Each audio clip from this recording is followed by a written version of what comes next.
Hi everyone, number one Marmaduke fan here. I've been buying the digital comics for Bane Conquest because it's so good. I want to do a real professional podcast on it, talking about Nolan's art, talking about the pacing of the story, because it's everything I've been looking for. This is when I started getting on the recommendation of Diversity in Comics. I really loved Chuck Dixon's interview on Ethan Van Sciver's YouTube channel, Comic Artist Pro Secrets.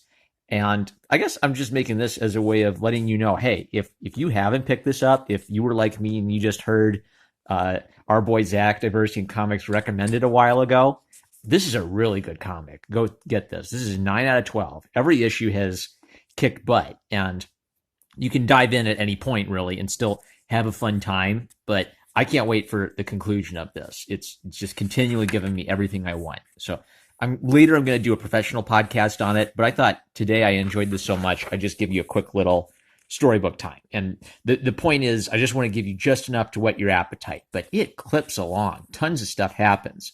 So it opens with this assassination attempt with this guy Gunhawk I've never heard of. I guess he's a little bit of a Deadshot character. Look at that, a female character who looks like an attractive female character. Big burly men. Yeah, what the heck? This is an adventure story. So Bane shows up, and at first it looks like he's going to stop this assassination, but he's actually just come to hire these guys. And then scene after scene, Bane's kind of like, one of Bane's associates is buying these massive weapons. And then for a couple scenes, Bane's going from place to place to all these exotic locations.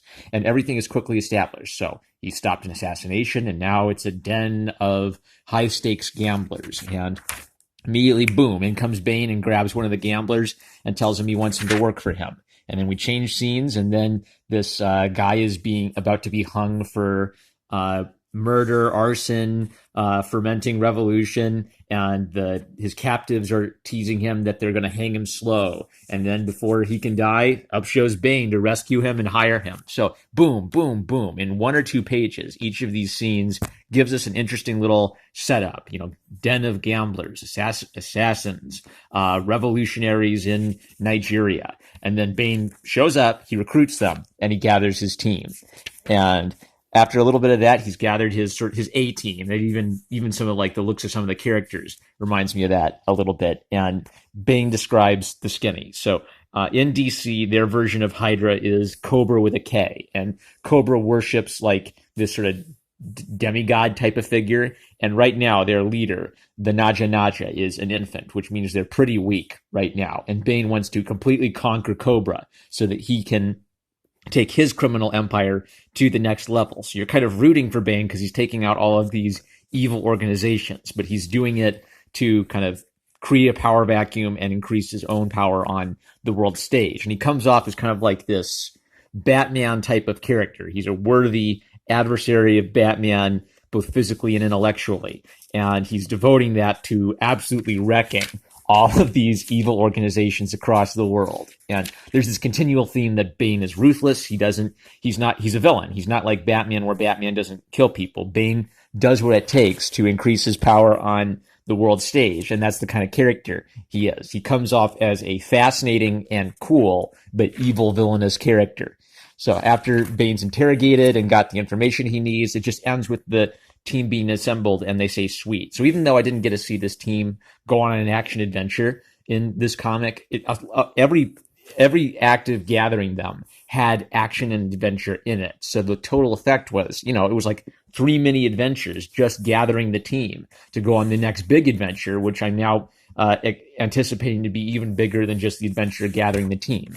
And then one of the reasons I think they may have truncated this was because they're doing these free previews of all this new DC, the new age of heroes for DC. I think I'm just going to buy all of these because it's a lot of top grade artists they're getting, and I care about 95% about the art and about 5% about the story. I'm mostly interested in getting a real feel for who's hot on the comic scene these days and finding new artists to follow or old favorites who are still working. So this was a blast.